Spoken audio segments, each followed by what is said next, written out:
Itu keren, kehidupan dalam rencana Tuhan.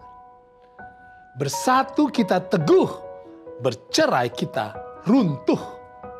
Pepatah ini terus membahana di hati rakyat Indonesia sejak di era perjuangan melawan penjajah. Kekompakan para pejuang Indonesia berhasil membawa kemerdekaan Indonesia. Tetapi bersatu kita teguh, bercerai kita runtuh ternyata tidak selalu benar. Kitab Kejadian menceritakan suatu persatuan yang hebat tetapi sesat. Rakyat yang ada pada saat itu bertekad, marilah kita dirikan bagi kita sebuah kota dengan sebuah menara yang puncaknya sampai ke langit. Dan marilah kita cari nama supaya kita jangan terserak ke seluruh bumi. Bayangkan saudara, mereka punya satu tempat, satu bahasa, satu keinginan. 3 modal dasar untuk suatu persatuan. Tetapi akhirnya mereka diserahkan Tuhan dari situ ke seluruh bumi. Dan mereka berhenti mendirikan kota itu.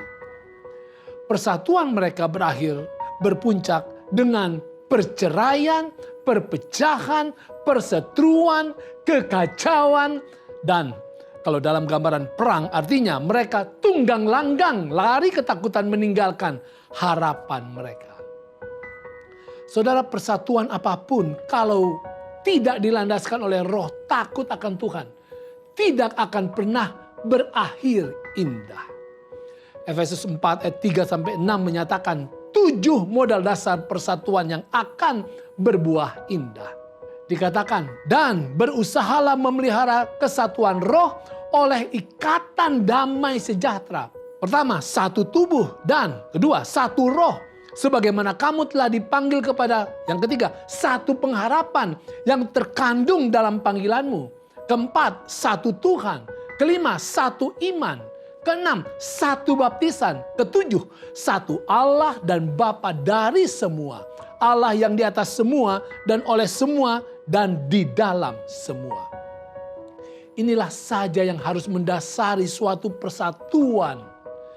Karena dengan persatuan di dalam Tuhan, maka Paulus jelaskan, kepada kita masing-masing telah dianugerahkan kasih karunia menurut ukuran pemberian Kristus. Ini hebat saudara. Kalau kita bersatu di dalam Tuhan, maka kita diberikan sedikitnya 2 kasih karunia. 2 pemberian penting. Yang pertama, kasih karunia untuk keselamatan. Hidup bahagia, hidup berhasil, hidup kekal. Yang kedua, kasih karunia untuk melayani, untuk bertugas, untuk berperan di dalam memajukan gereja, masyarakat, dan dimanapun pekerjaan Tuhan membutuhkan Anda. Tuhan akan memberikan kepada umatnya karunia rohani untuk melayani sebagai rasul-rasul maupun nabi-nabi, baik pemberita-pemberita Injil maupun gembala-gembala dan pengajar-pengajar. Dan kita bisa tambahkan, Tuhan akan berikan karunia rohani sebagai penyanyi, pemain musik, YouTuber, Instagramer, TikTokers, pengedit, pendoa, konselor, dan lain-lain.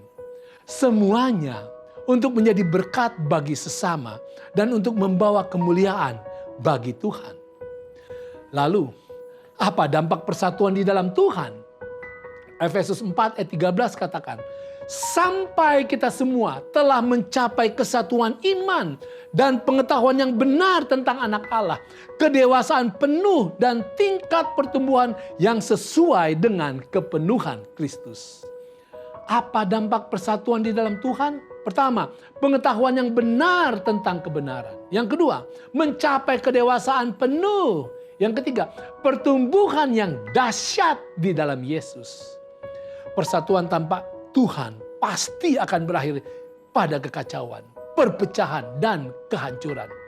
Persatuan di dalam Tuhan akan berpuncak pada kebahagiaan, keberhasilan, damai sejahtera, dan kekekalan.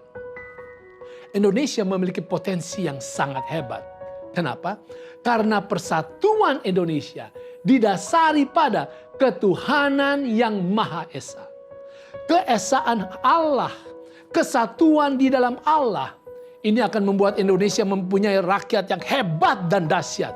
Karena setiap rakyatnya akan diberikan Tuhan kemampuan untuk berperan dengan dahsyat untuk menebarkan berkat. Itu